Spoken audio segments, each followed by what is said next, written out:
मानव इतिहास संघर्ष का इतिहास है और इस संघर्ष में जीवित रहने का एकमात्र रास्ता जो है वो है शक्ति। कि आपके पास कितना पावर है वो डिसाइड करेगा कि आप किस पर शासन करेंगे और कब तक शासन करेंगे। इजराइल फ़लस्तीन का जो विवाद चल रहा है उसे हम इस समय के बड़े विवाद का नाम दे सकते हैं। आपको पता होगा दोस्तों कि 7 अक्टूबर 2023 को ये जंग शुरू हुआ था, पर अभी भी ये रुकने का नाम नहीं ले रहा है।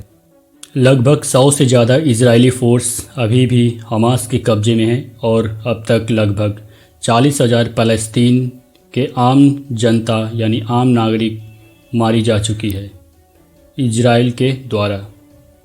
आप लोग सोच रहे होंगे दोस्तों कि अभी तक इजरायली अपने लोगों को छुड़ा क्यों नहीं पाया है, इतना ताकतवर होने के बावजूद भी। ऐसा कहा जा रहा है कि इजराइल के जो प्राइम मिनिस्टर हैं नेतन्याहू, वो इस जंग को ख़त्म ही नहीं करना चाहते हैं। ये जंग आखिर ख़त्म क्यों नहीं हो रहा है, हम इस मुद्दे पे पूरी तरह चर्चा करने की कोशिश करेंगे। तो आइए शुरुआत करते हैं।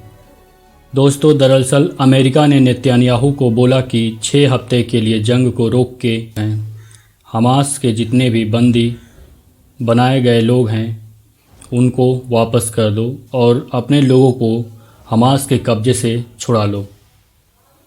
उसके बाद आगे परमानेंट इस जंग को ख़त्म करने के बारे में सोचना।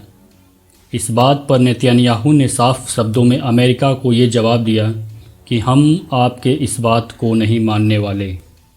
उन्होंने कहा कि मेरा अल्टीमेट उद्देश्य है कि हमास को उखाड़ फेंकूं। जब तक हमास को इस दुनिया के पन्ने से गायब न कर देता तब तक मैं ये जंग रुकने नहीं दूंगा, क्योंकि इजराइल और फ़लस्तीन का जो विवाद है उसका जड़ ही हमास है। अब इस बात को सुन के अमेरिका बौखला गया। उसने एक बयान दिया कि नेतन्याहू अपने राजनीतिक फ़ायदे के लिए इस जंग को जारी रखना चाहते हैं। इसके बदले में नेतन्याहू ने जवाब दिया अमेरिका को ये जवाब दिया है कि आप किस फ़ायदे के लिए ये मशवरा दे रहे हैं हमें। दोस्तों, दरअसल अमेरिका के जो बाइडेन को ये डर है कि वो कहीं ना कहीं अमेरिका में हो रहे इलेक्शन को, अमेरिका ने इसके चलते इजराइल को हथियार देना भी बंद कर दिया है। दोस्तों, ऐसा लग रहा है कि नेतन्याहू को इंतज़ार है डोनाल्ड ट्रंप के आने का, क्योंकि डोनाल्ड ट्रंप ने इजराइल को सपोर्ट करने की बात की है। दूसरा मुद्दा दोस्तों ये है कि आखिर हमास क्यों नहीं जंग को ख़त्म करना चाहता। अगर नेतन्याहू नहीं ख़त्म करना चाहते हैं तो आखिर हमास क्यों नहीं इस जंग को ख़त्म करना चाहते। तो इसका जवाब सुनकर शायद आप लोग भी हंस देंगे। दरअसल हमास बोल रहा है कि वो जंग जीत चुके हैं।